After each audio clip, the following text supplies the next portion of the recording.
so we are starting our next conversation. Mark Mitchell, famous here because of his morning practices of yoga. Yes. Well, folks, you missed a good yoga class the last couple days here in Solution Focus.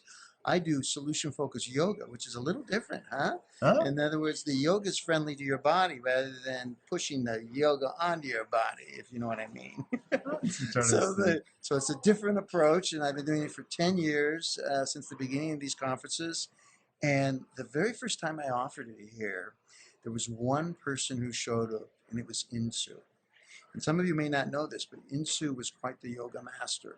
She did yoga every morning when she'd wake up at 4 o'clock in the morning and do yoga, and then she'd start writing, and she'd do her day. And that was her main stress reliever, yoga, more than anything else. Because Insoo worked 7 days a week, was a major workaholic maniac, in case you don't know that about her. You probably do if you know her. Where Steve would always go towards walking to relax. So that's his yoga. Yeah, that was his yoga, is walking, and he would walk away from Insoo frequently, so she wouldn't force him to work.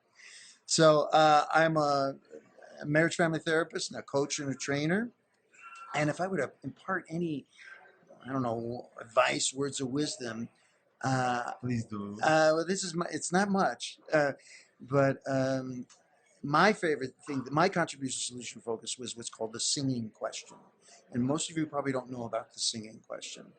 It was during the 1991 LA riots, race riots that was happening, and I was involved in that. And I was at a school where the rioting was happening. We had tanks come in from the National Guard to create order.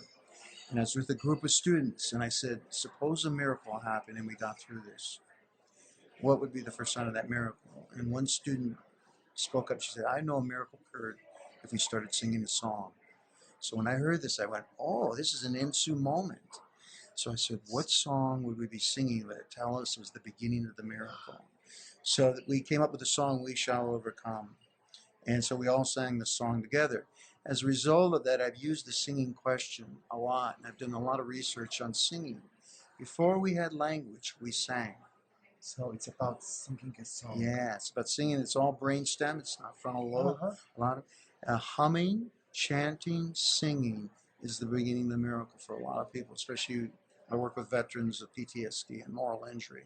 So I would encourage therapists to think about pairing miracle with artistic expression, singing, visual, or movement, especially singing and movement, those two things. I have a high hit of research that's showing to be very helpful to help. So that's one my cheap advice, and it's very cheap. And so and useful. Yeah. And it goes back to yoga, because in yoga we're doing movement, and actually at the end of the yoga class we do an ancient Korean chant. We usually sit there at the end and we do this kind of in a playful way. We chant Insoo, Insoo, Insoo. So that's my 2 or 3 minutes. Thanks a lot.